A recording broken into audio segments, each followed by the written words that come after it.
Good morning family, welcome back to my channel. রান্নাঘর থেকে আরও একটা নতুন ব্লগ শুরু করলাম। আজকে হচ্ছে জুন মাসের 14 তারিখ 2024। আজকে না দুধ শুক্তো বানাচ্ছি। তো শুক্তোটা রেডি হয়ে গেছে। আর দুধ শুক্তো নয়, আমাদের বাড়িতে সবাই খুব ভালোবাসে, যার জন্য এটা আমাদের বাড়িতে বেশি রান্না হয়। আর এই শুক্তোটা হলে আমার ছেলে মেয়ে বর আর কারো কিছু লাগবে না, সবাই এই দিয়েই ভাত খেয়ে নিতে পারবে। আর আমি না শুক্তোয় হলুদ কিন্তু দিই না একদমই, জানো তো। আচ্ছা, ওদিকে ভাতের ফ্যানটা ঝাড়িয়ে নিয়েছি। শুক্তোয় আমি একদমই হলুদ দিই না, কিন্তু মানে একটু সাদা সাদা হয় আর কি আমার শুক্তোটা, কিন্তু ক্যামেরায় হলুদ লাগছে, হালকা হলুদ লাগছে। আমি একদমই হলুদ দিই না গো শুক্তোয়। আর দুধ শুক্তোয় হলুদ দিলে না সে তো তরকারি মতো দেখতে হয়ে যায়। অনেকে শুক্তো বানালে সবজিগুলো আলাদা করে ভাজে বেশি করে তেল দিয়ে, আমি কিন্তু করি না, অল্প তেল দিই, দিয়ে সব সবজি একসাথে দিয়ে ভাজি। যতটা শরীরে কম তেল যাবে ততটাই তো ভালো, বলো না? কিন্তু খেতে বিশ্বাস করো গাইস, দুর্দান্ত হয়, দুর্দান্ত। এটা হচ্ছে শুভম বেরোবে আর কি, তো এটা শুভমের টিফিনটা আমি রেডি করে দিলাম। আর এই যে কড়াই যেটা আছে ওটা আমাদের মামের হয়ে যাবে। আমি ভাবছি একটু ডিম সেদ্ধ করব, দেখছি কি হয় না হয়। মাছও আছে ফ্রিজে, দেখছি কোনটা করি। আমার শ্বশুরবাড়িতে না ঘর ভাড়া দেয়া হয়, তো সেখানে একটা ফ্যামিলি থাকতো, ওরা হাজব্যান্ড ওয়াইফ দুজনেই বাঙাল, জানো তো। তো ওকে দেখেছি যে মাছ দিয়ে শুক্তো বানাতো। তো হয়তো বাঙালদের রান্না হতে পারে, বাট খেতে কিন্তু খুব ভালো হয়। তো ওই শুক্তোটা কখনো শেয়ার করব তোমাদের সাথে। আমাকে আর আমার শাশুড়ি মাকে না টেস্ট করতে দিয়েছিল একবার, তো আমার শাশুড়ি মা আমি দুজনেই খেয়েছিলাম, ভালো লেগেছিলো। বাট তবুও বলবো, দেখো যে যার মানে রান্নার ঘরে রান্না সবসময় সেরা হয়। তবুও আমাদের বাড়ির পছন্দ দুধ শুক্তোটা, কিন্তু মাছ তো সবেতে দিলেই ভালো লাগে। দেখো সব রান্না সবাই সবার মতন, ঠিক আছে, মানে তুমি যদি যখন করলা ভাজবে তখন করলাটা কিন্তু তেঁতুই হবে, করলা ভাজার মতনই হবে। আবার পায়েস বানালে কিন্তু পায়েসটা মিষ্টি হবে, পায়েসটা পায়েসের মতনই হবে। তো ওই জন্য কোনো খাবারই আমার কাছে ছোটো নয়, কোনো খাবারই খারাপ নয়। খুব ভালো লেগেছিলো। আরও এক রকমের শুক্তো হয়, আমি 3 রকমের শুক্তো জানি, কখনো শেয়ার করব, ঠিক আছে। আর এই শুক্তোটা সবাই খায় বলে বেশি বানানো হয়, তো সেই জন্য বেশি শেয়ার করি।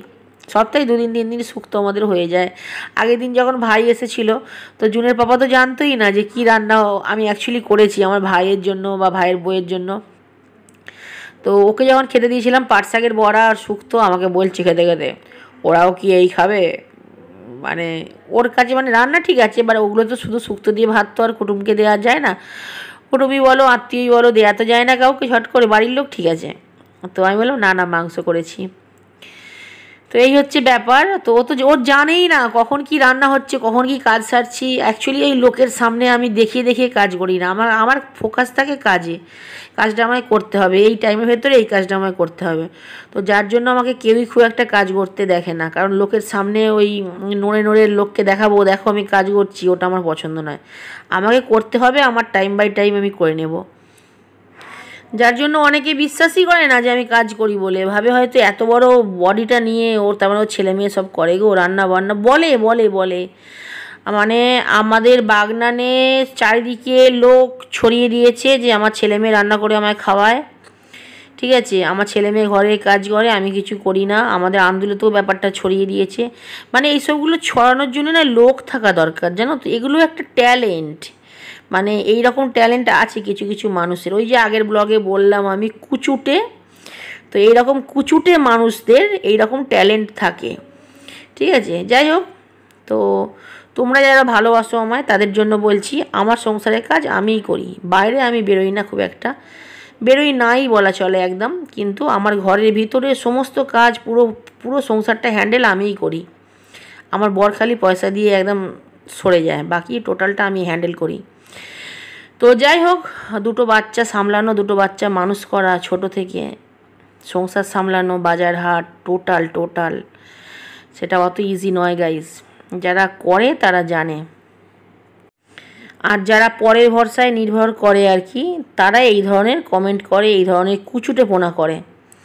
চিড়ে বাদাম ভেজে রাখলাম, ওটা ঠান্ডা করে ডাব্বায় ভরে রাখবো, যাতে ছেলে মেয়ে টুকটুক করে খেতে পারে, বা আমিও মনে করলে খেতে পারি। মুগের ডালটা শেষ হয়ে গিয়েছিলো কালকে। মুগের ডালটা আমাদের এমনিও বেশি খাওয়া হয়, আর কালকে 1 কিলো মুগের ডাল আবারও আনিয়েছিলাম, তো ডালটাও ভেজে রেখে দিলাম।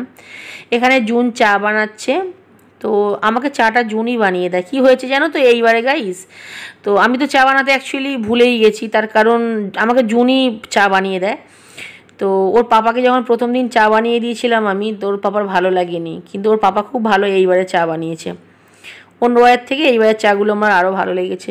এগুলো ঠান্ডা হোক, এখন বাজে হচ্ছে 11টা 25, চা খাওয়া হয়নি, চাটা খাবো, খেয়ে আরও অনেক কাজ আছে। আর তোমাদের তো দেখালাম যে ডিম সেদ্ধ বসিয়েছিলাম, জুনকে ডিম দেওয়া হয়নি কদিন, তো ডিম দেবো একটা একটা করে। এটা হচ্ছে সন্ধ্যার সময় চা নিয়ে বসেছি, আর দুটো খারি বিস্কিট নিয়েছি, আর একটু চিড়ে ভাজা নিয়েছি। আজকের মতো বাই, থ্যাঙ্কস ফর ওয়াচিং।